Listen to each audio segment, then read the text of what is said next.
मेरे पास कम से कम 35 सालों के अनुभव है। मैंने कई क्षेत्रों में अफलातून रिजल्ट्स आते हुए देखे, जहां डॉक्टर भी हैरान हो जाते हैं कि ऐसा कैसा संभव, ऐसे कैसे ये रिजल्ट्स मिल सकते हैं। इसलिए मैं ये कहूंगा कि उस पर डिपेंड मत रहिए। दवाइयां और जो मेडिकल ट्रीटमेंट उपलब्ध है उसका ही उपयोग लीजिए। आपका समर्थन देने के लिए चैनल को जरूर सब्सक्राइब करें। चैनल के नोटिफिकेशन पाने के लिए बेल आइकन भी दबाएं।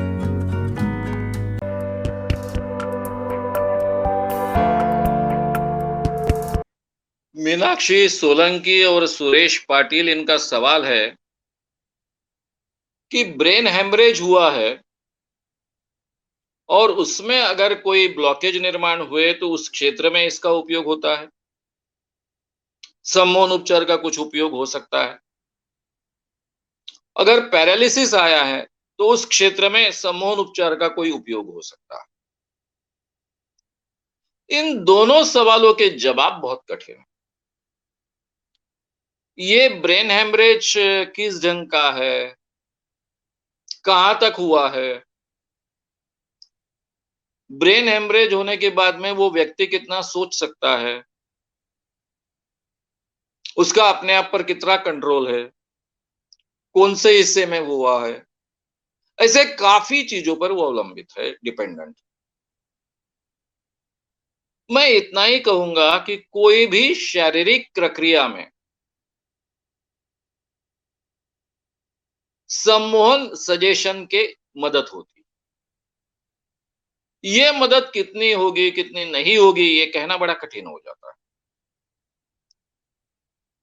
ब्रेन हेमरेज के बारे में तो ज्यादा कठिन है। अभी पैरालिसिस आया तो पैरालिसिस का भी संबंध ब्रेन से होता है और ब्रेन के द्वारा ही सभी सूचनाएं जाती है।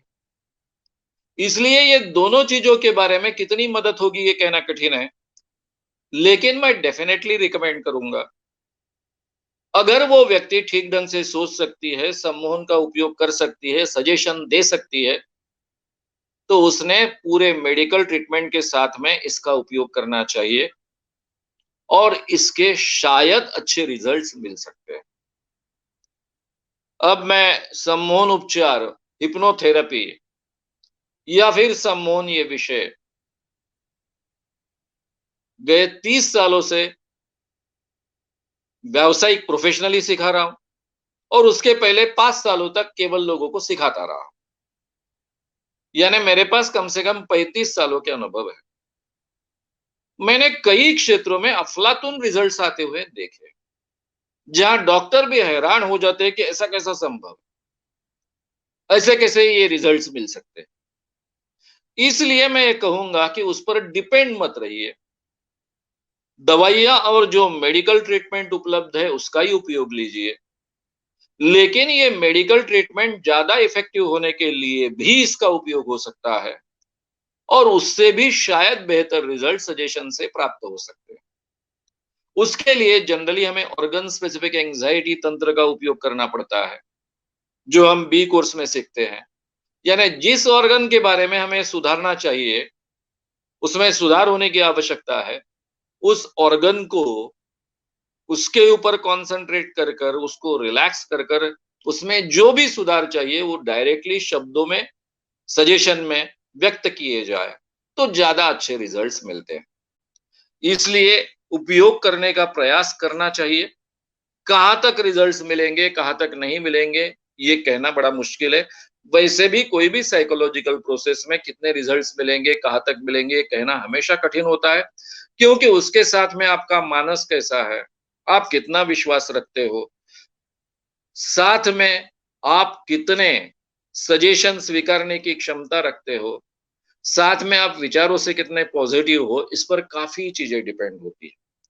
नहीं तो एकदम से आप नॉर्मल हो और सारी सम्मोहन प्रक्रिया में भी आपको दिक्कतें आती है, क्योंकि हमारे मानस में ऐसे कोई नेगेटिव विचार आते रहते हैं और उसके परिणाम हमको मिलते रहते हैं।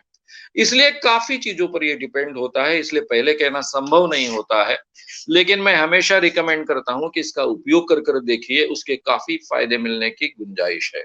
आपका समर्थन देने के लिए चैनल को जरूर सब्सक्राइब करें। चैनल के नोटिफिकेशन पाने के लिए बेल आइकन भी दबाएं।